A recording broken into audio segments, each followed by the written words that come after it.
मनुष्य बन के तो आ गया, कर्म समय कलयुग का चल रहा है उसके अकॉर्डिंग करता जा रहा है।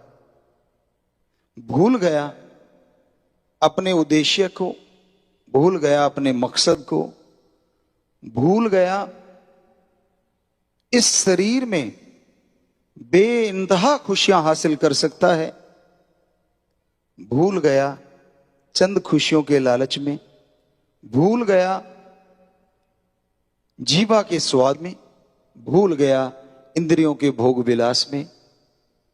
ये क्षणिक आनंद, ये पल का आनंद पाके मस्त हुआ बैठा है और उस परमानंद से बहुत दूर हुआ बैठा है। परमानंद उस ओम हरि अल्लाह वाहिगुरु गॉड खुदा रब की भक्ति इबादत से मिलता है। ऐसा क्या है उसमें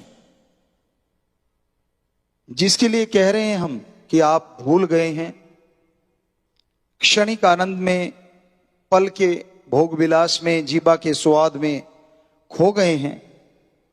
तो उसमें ऐसा क्या है?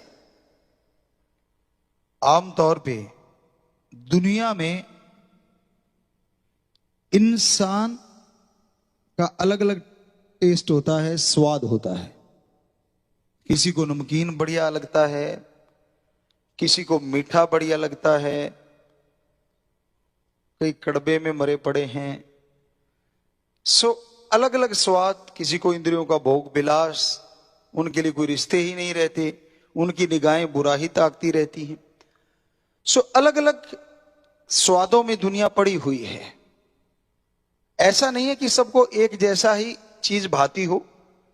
कई सगे भाई भी होते हैं, उनको भी अलग अलग चीजें पसंद होती हैं।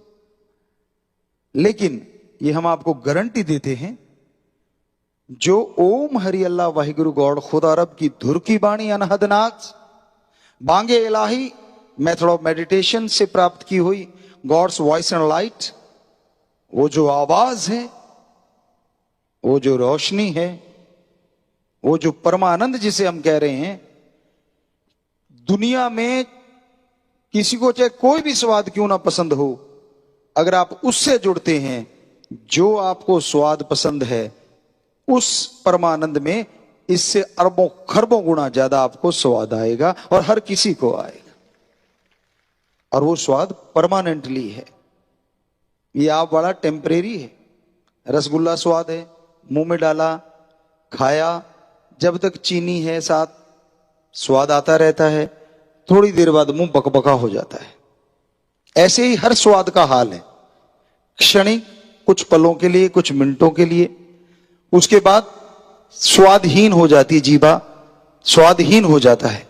लेकिन जिस परमानंद की हम बात कर रहे हैं, अगर उसे चख लिया जाए, उससे पा लिया जाए, महसूस कर लिया जाए, एक बार वो राम नाम का स्वाद जीवा पे आ गया, ता उम्र रहेगा और ऐसी खुशी देता रहेगा जिसकी आपने कभी कल्पना भी नहीं करी।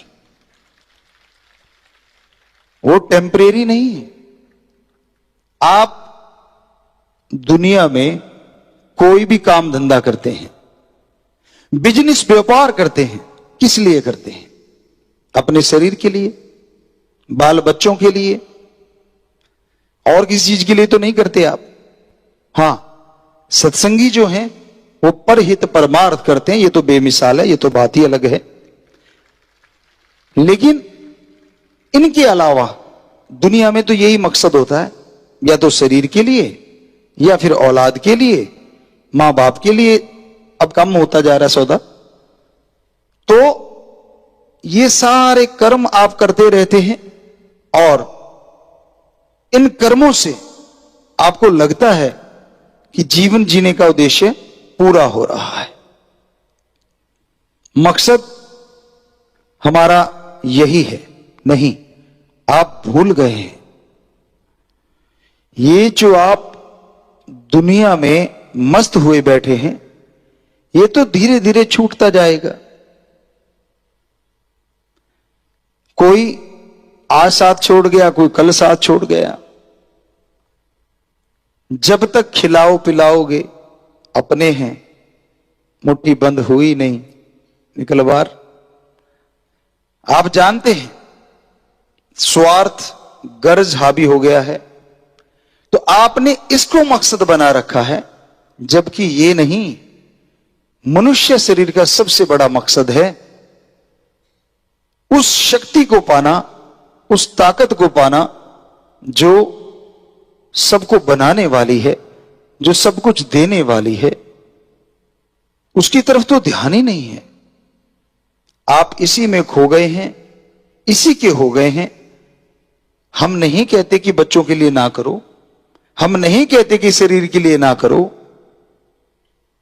पर अगर लाभ ही लेना है तो क्यों ना ऐसा सौदा किया जाए जिस पे कुछ इन्वेस्ट नहीं करना, आपने लगाना कुछ नहीं है, बस थोड़ा सा समय चाहिए आपका। और यकीन मानिए जो भी बिजनेस व्यापार आप लाभ के लिए कर रहे हैं, फायदे के लिए कर रहे हैं, उससे लाखों करोड़ों गुना बढ़ के आपको लाभ मिलना शुरू हो जाएगा।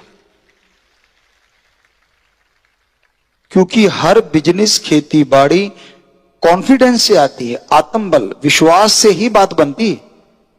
अब जमींदार का ले लीजिए, बेचारे का दुकान पे जाएगा, दुकानदार से बात करेगा, वो कहता है जी ये गेहूं ले जाओ, 60 मन निकलेगी, 70 मन निकलेगी, 80 मन निकलेगी। तो क्या सूंघ के, खा के, देख के बता सकते हो कि वो बीज वाकई इतना निकलेगा? नहीं बता सकते, क्योंकि हम ये सारा कर्म करते हैं, करते रहे हैं। लेकिन यकीन करना पड़ता है उस दुकानदार पे कि भाई ठीक है अगला ये कह रहा है, या सुनी सुनाई बातों पे, क्योंकि लोग बताते हैं कि ये फला नंबर की किस्म इतना झाड़ देती है, फला नंबर की किस्म इतना झाड़ देती है। यकीन किया, बीज बो दिया। अब ये थोड़ा ना कि उसी टाइम ही जेब में आ जाएगा सारा कुछ। ये तो बेचारा किसान जानता है कितनी मेहनत, कितना कुछ करना पड़ता है। और जब बिल्कुल पक्के तैयार हो जाती है राम जी का, तब पता नहीं कब बेड़ा साफ कर दे, फसलें खराब हो जाती हैं, किसान बर्बाद हो जाता है। पर हम आपको यही तो इसका हल ही तो बता रहे हैं। आप ऐसे बिजनेस व्यापार किया, मंदी आ गई बाजार में, और जो पैसे लगाए थे सारे डूब गए। तो इन सब का सॉल्यूशन आपको बताना चाहते हैं कि आप राम का नाम जपें, ओम हरि अल्लाह वाहिगुरु गौड़ खुदा रब की भक्ति करें। उससे ये जो आप बिजनेस व्यापार खेती बाड़ी करते हैं इनमें भी फायदा होगा, और शरीर का भी बहुत फायदा होगा, और आत्मिक सुख मिलेगा। पतझड़ में बहार लगती है, कब लगती है? जब शरीर तंदुरुस्त हो और दिमाग खुश हो। बहार भी पतझड़ लगती है जब दिमाग में टेंशन भरी हो और शरीर बीमारियों से घिरा हो। कितनी बहार आ जाए ऐसे लगेगा पतझड़ है।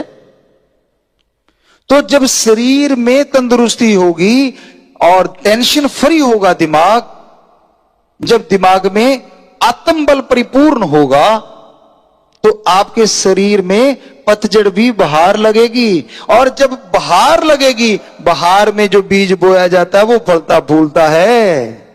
सूखे में बोई हुई कोई चीज उगती नहीं। ऐसे थोड़ा ना बरसात को उड़ीकते रहते हैं लोग, बस सभी सही समय पे आ जाए। लेकिन आजकल गड़बड़ हो रही है, जब नहीं चाहिए जब आती है, और जब चाहिए तब आती नहीं।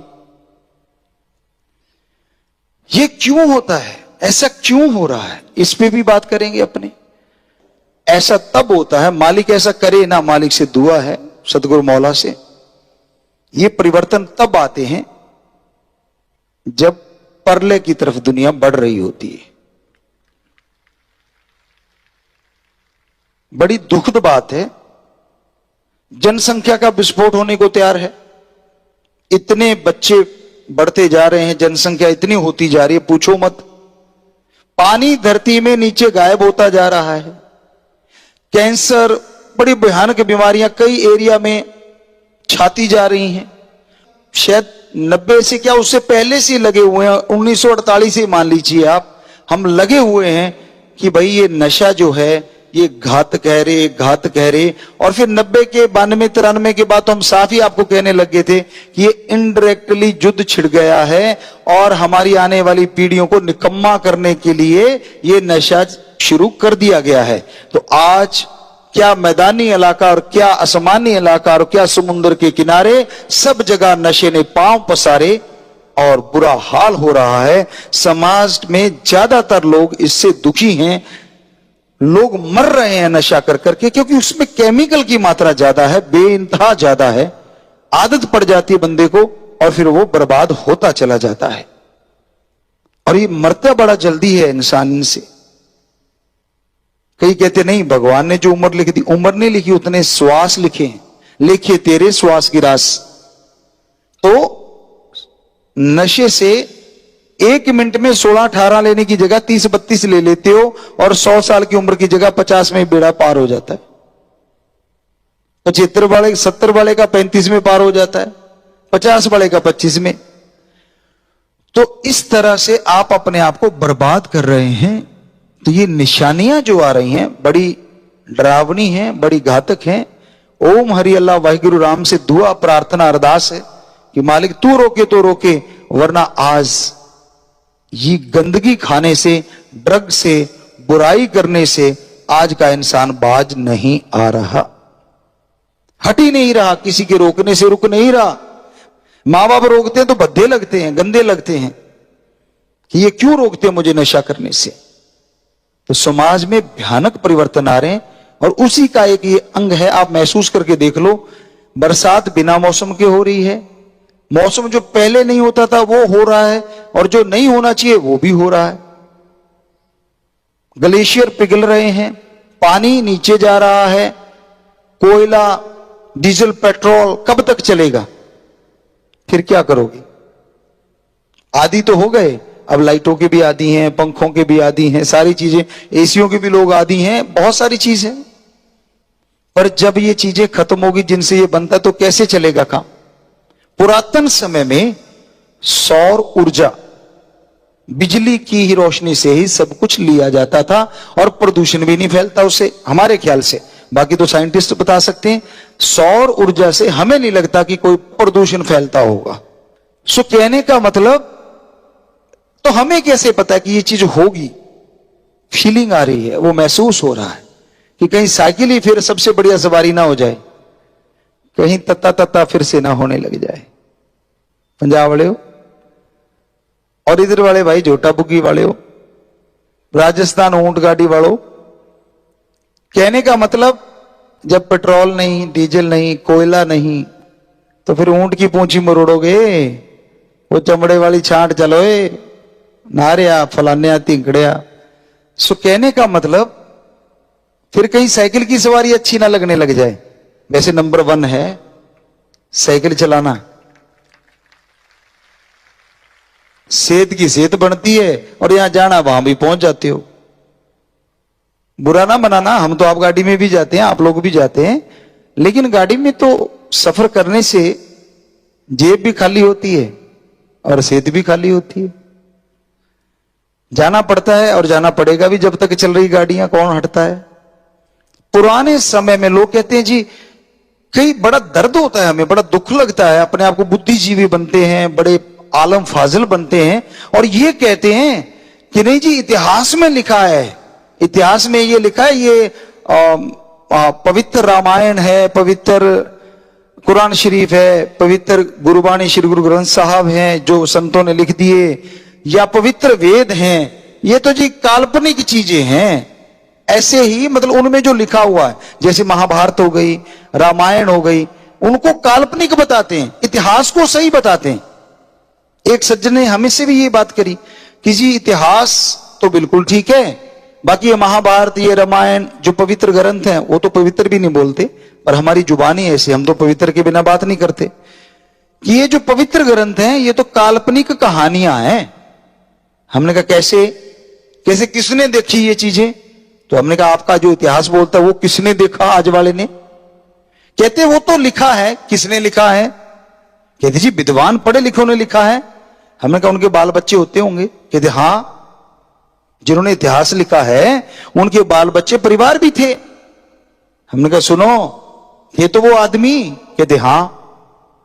तो जिन्होंने हमारे पवित्र ग्रंथ जितने भी हैं, चलो महाभारत ले लीजिए या रामायण ले लीजिए, जिन्होंने वो लिखे हैं उन्होंने सारी दुनिया त्याग के लिखे हैं, तो उनको झूठ बोलने में किस चीज का लालच था? इतिहास भी आदमी ने लिखा और ये भी आदमी ने, वो आदमी बाल बच्चों के लिए जीता था, और जिन्होंने हमारे पवित्र ग्रंथ लिखे हैं वो समाज के लिए जीते थे। आप बड़े झूठे हो सकते, हमारे बड़े झूठे नहीं हो सकते।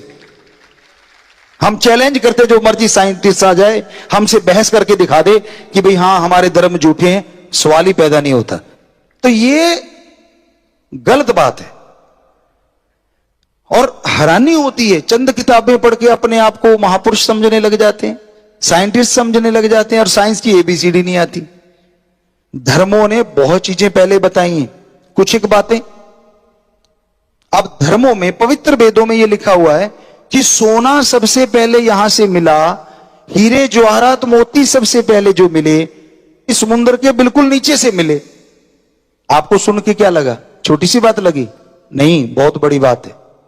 इसका मतलब उस समय भी लोग समुद्र के नीचे जाके सोना निकाल लाते थे। कैसे?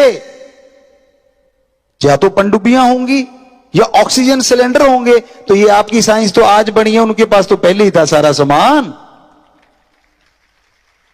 तभी तो उनको पता चला कि समुद्र में सोना है। आज देख लीजिए आप, समुद्र से सोना निकालते हैं विदेशों में, वैक्यूम लगा लेते हैं और ऊपर मशीनें लगी होती हैं, वैक्यूम से वो सारा नीचे से समुद्र से निकलता है और वो छनता है, और उसका एक प्रोसीजर है।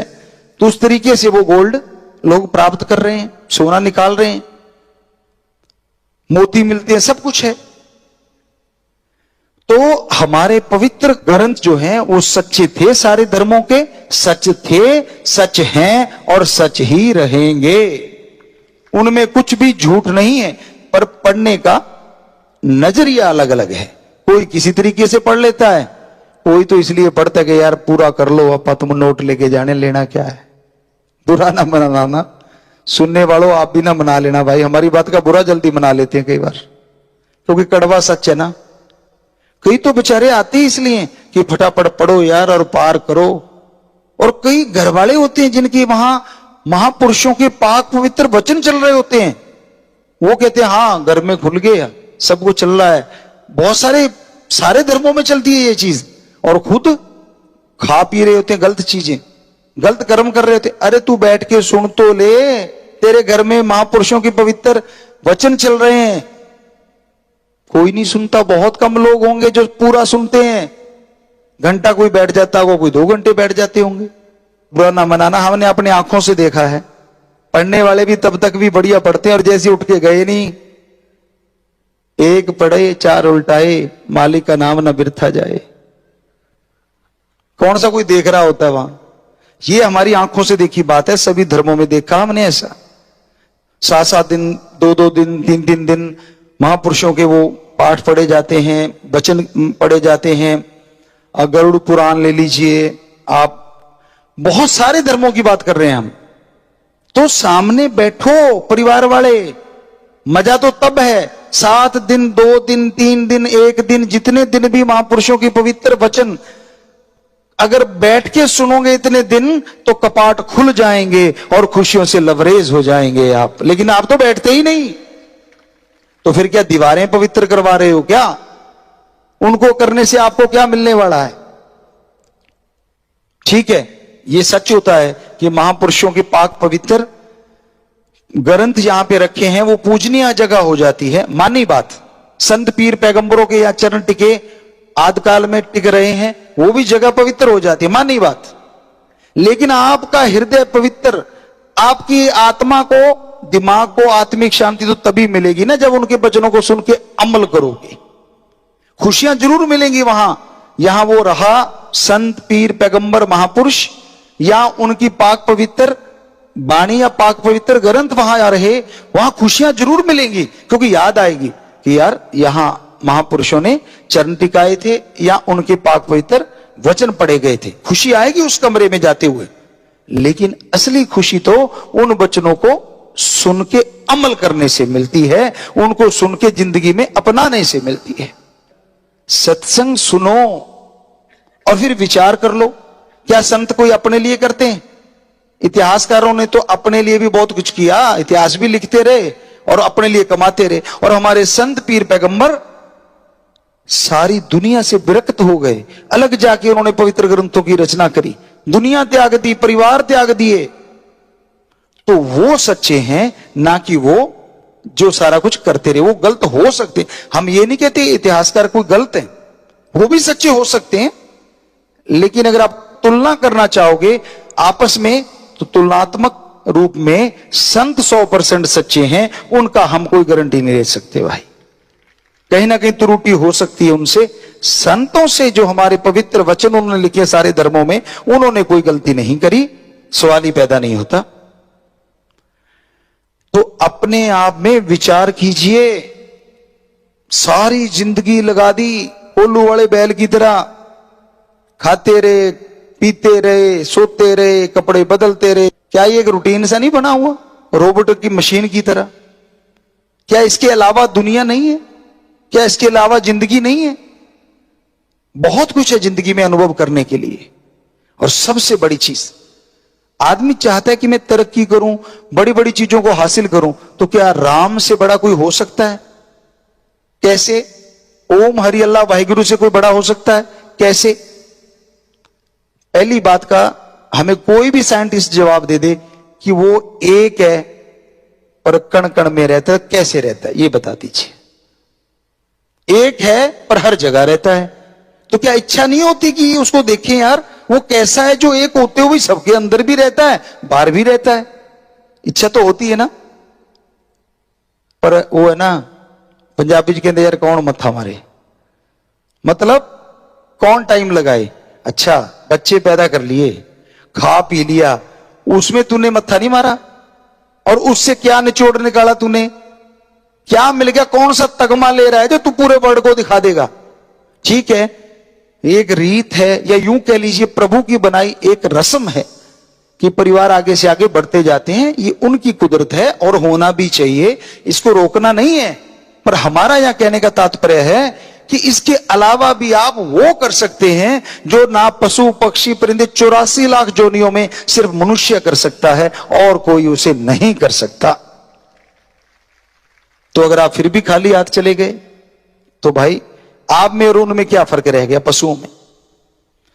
तो इसलिए बेप्रवाह जी सच्चे दाता रहबर ने, शास्त्र नाम शाह मस्तान ने फरमाया, आके सत्संग में विचार कर ले, विचार कर, सोच कि तू क्या कर रहा है, किधर जा रहा है, और मानस जन्म का उद्धार कर ले।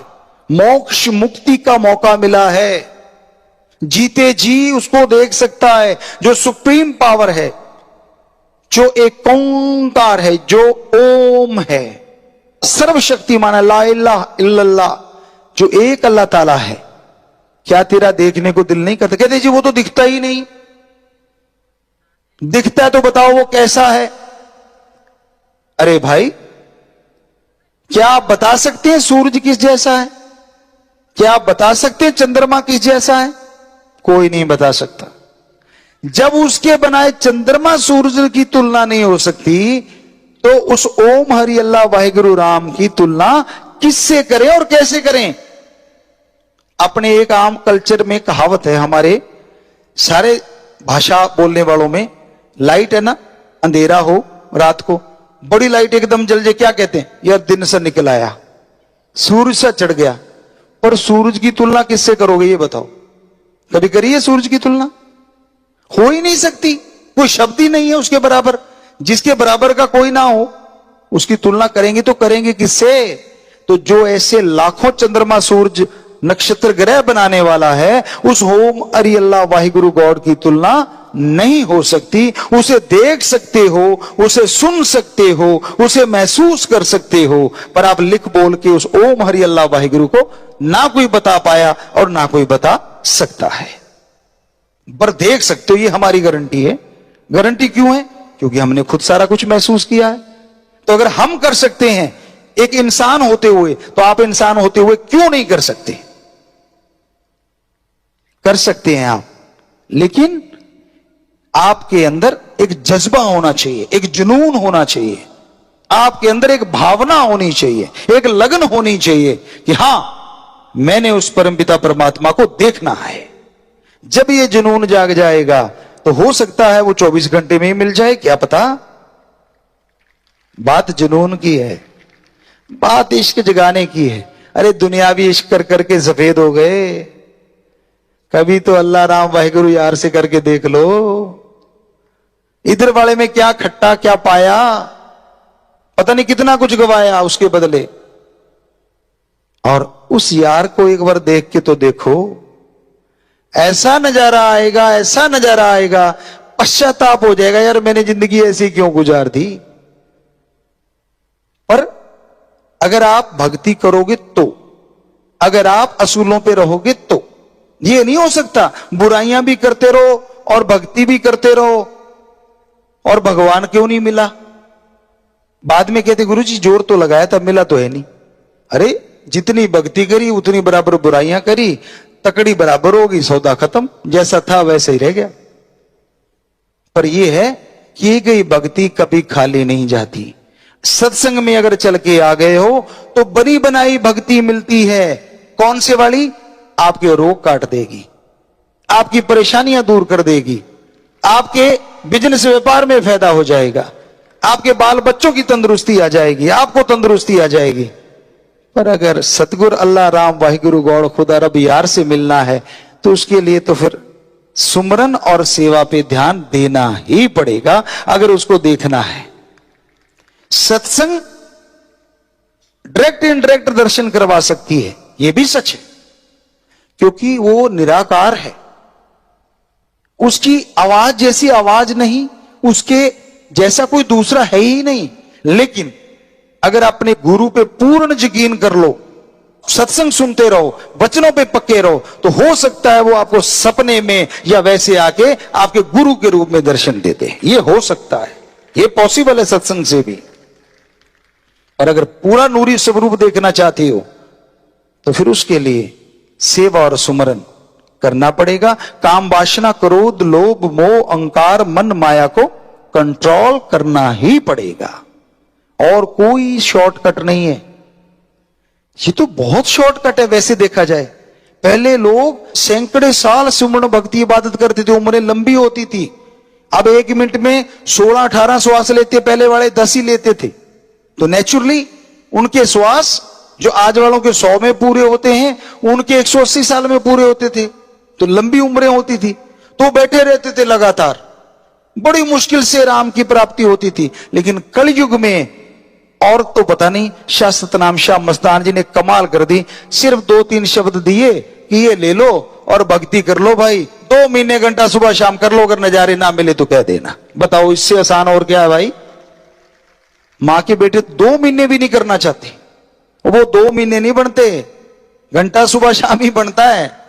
कहता जी आज ये दिन तो मैंने सुमन कर लिया। अरे दिन क्यों कह रहा है भाई, 15 मिनट सुमन करके पूरा दिन जोड़ दिया साथ। दिन कैसे हो गया, 15 मिनट किए हैं, दिन तो 12 घंटे का होता है। तो कहने का मतलब घंटा सुबह शाम भी करोगे, हमें लगता है 5 दिन रात ही बनेंगे 2 महीने की, उतना भी करने को तैयार नहीं। फिर कैसे नूरी स्वरूप प्रकट हो, कैसे वो नूर आए चेहरे पे, कैसे सुरूर आए अंदर। हाँ, लगातार सत्संग सुनने से, लगातार सेवा करने से, और परहित परमार्थ तन मन धन, तन दीन दुखियों की मदद में लगाना, धन उनके फायदे में या किसी भी जगह पे जिससे कि सार्वजनिक फायदा हो, सबका भला हो सृष्टि का, वहां पैसा लगाना। और मन संत पीर पैगंबरों की पाक पवित्र वाणी सुनने में, संत पीर फकीरों के वचन सुनने में लगाना। इसे कहते तन मन धन की सेवा। ये करते रहो और सत्संग सुनते रहो, यकीनन यकीनन मालिक आपको नजारे जरूर दिखाएंगे। और आप तो वचन किए, आप लोगों को 1-2 वचन आप हमें दे दो और बदले में समुद्रों के समुद्र खुशियां लूट के ले जाओ।